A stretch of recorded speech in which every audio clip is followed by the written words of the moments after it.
नमस्कार, मैं सुदर्शन सुखानी हूँ और आज 1 अक्टूबर 2022 शनिवार है। आज तो बाज़ार बंद रहते हैं, आज भी और कल रविवार को भी। तो शुक्रवार को बाज़ार ने क्या किया और हम सोमवार को क्या सोच सकते हैं या अगले कुछ दिनों में बाज़ार का क्या रुख रहता है, हम इसकी बात करेंगे। शुक्रवार को बाज़ार थोड़े से गैप डाउन से खुले।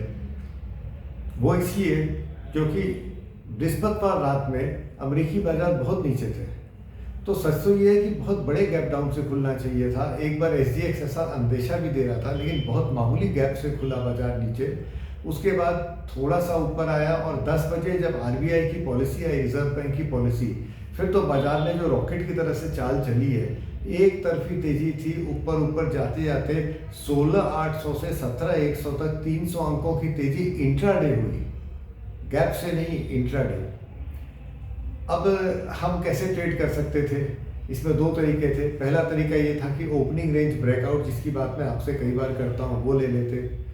आप ध्यान में रखें कि 10 बजे चूँकि RBI का न्यूज़ था, उसके पहले ट्रेड करने का कोई मतलब नहीं है। उसके पहले कोई ब्रेकआउट या ब्रेकडाउन हो, उनको छोड़ देना चाहिए था। 10 बजे के बाद जो 15 मिनट का हाई टूटा है, शुरू के 15 मिनट का, वो ऊपर की तरफ टूटा। तो ऊपर की तरफ बाइंग बनती थी इस सिस्टम या स्ट्रेटजी को लेके, और वो तो 300 अंकों तक बाइंग लेके गई है। दूसरा तरीका ये था कि हम मूविंग एवरेज को काम में लेते। मूविंग एवरेज पे जब बाइंग आई RBI पॉलिसी के बाद, तो हम उसको बाय कर लेते और वो भी हमको बहुत अच्छी तेजी देता है। अब आप ये समझिए कि हर रोज ओपनिंग रेंज ब्रेकआउट, हर रोज मूविंग एवरेज क्रॉसओवर्स प्रॉफिटेबल नहीं होते हैं, कमाते नहीं है। क्योंकि स्वाभाविक है, अगर हर ही रोज कमाते तो हम सब एक ही काम करते और नुकसान कौन देता? तो ऐसा नहीं होता है। पर अगर हमारे पास एक बाजार का रुख है और हमारे पास दो तीन तरीके हैं बाजार में ट्रेड करने के, तो हम नेट में प्रॉफिटेबल हो सकते हैं हर महीने, हर मास।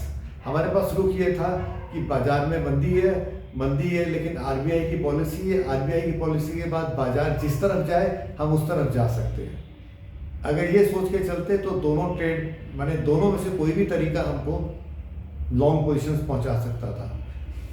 ये सोचना सरल नहीं था, इसलिए क्योंकि इतनी मंदी के बाजार में हम ये क्यों सोचेंगे कि हमारा बाजार बाउंस कर जाएगा। वो सिर्फ इसलिए सोच सकते थे कि RBI की पॉलिसी थी। अन्यथा मैं नहीं समझता हूँ कि हम ये मानते कि 300 पॉइंट की तेजी आएगी जबकि अमेरिकी बाजार नीचे है। पर RBI की पॉलिसी के बाद बाजार उस पॉलिसी को कैसे लेता है, इसलिए हम ये मान सकते थे कि पॉलिसी के बाद बाजार का जो रुख बनेगा, हम उस रुख के साथ चले जाएंगे। अब ये तो आज शुक्रवार की बात हो गई, लेकिन आप ये समझ के चलिए कि इससे बाजार के रुख में परिवर्तन नहीं आया। मैं नहीं समझता हूँ कि भाई हम अचानक एक दिन में तेजी में पहुँच गए हैं। ये एक समाचार का, न्यूज़ का रिएक्शन था, वो हो गया। फिर हम वापस मंदी के दौर में ही रहेंगे कम से कम कुछ समय तक। तो मेरी समझ में ये बाजार सेल ऑन रैलीज, कोई भी हल्की तेजी मिले तो वहाँ बेचने वाला बाजार है। और आप समझते हैं कि भाई हम लोग इस तरह के व्यूज़ में बहुत बार गलत हो सकते हैं, पर अभी तो यही व्यू है। धन्यवाद। Good evening. I am Sudarshan Sukhani and today is October 1, Saturday 2022. Markets are closed today. It's a weekend. Saturday and tomorrow, 2nd October, also markets are closed. In fact, tomorrow would have been a holiday, 2nd October, except that it was already a Sunday, so that's the way it is. On Friday, the markets opened lower because the US markets were deeply in the red on Thursday night. But our market almost immediately after opening with a very minor gap down started bouncing up. Then it went into a range. It went into a range because the RBI policy, the Reserve Bank policy, was to be announced at 10 a.m. Now, when such a major financial policy announcement is coming, I never trade. I just step aside and wait patiently. And what was the view for the day? Normally the view would have been that it is a sell on rallies market, but because there is a policy announcement, we have a view that the market will decide on the policy, and whichever direction the market takes after the policy, it's worthwhile taking an intraday trade in that direction. Now the market listened to the policy, had a big downtrend bar, a candle, and then immediately bounced back. So after 10 or 15 minutes, we could see the market trading higher than the first 15 minutes high.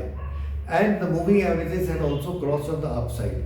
So there was an intraday trade to be taken for a buying opportunity, and no one thought, at least I did not, that this trade will take us 300 points higher from the lows of the day, not from the breakout point, but it did. That's the market for you. Our job is not to say what the market will do.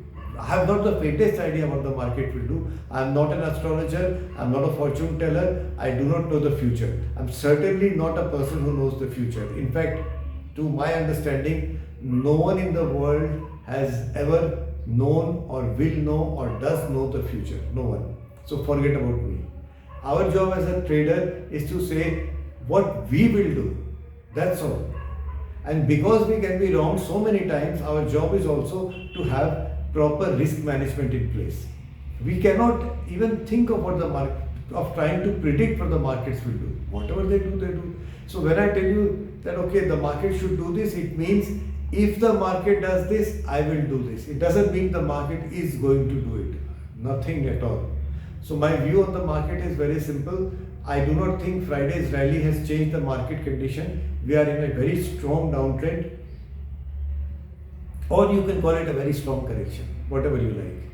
So this is still a sell on rallies market until and unless the market doesn't form a base and then starts giving a sign that okay, I'm willing to go higher. Yesterday, Friday's rally was just a one-off event.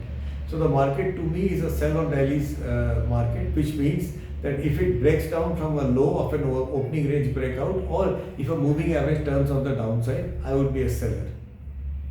I can change my view, that's a different issue, but this is what it is just as of now. Thank you for watching this video. Please give your comments. Jai Hind.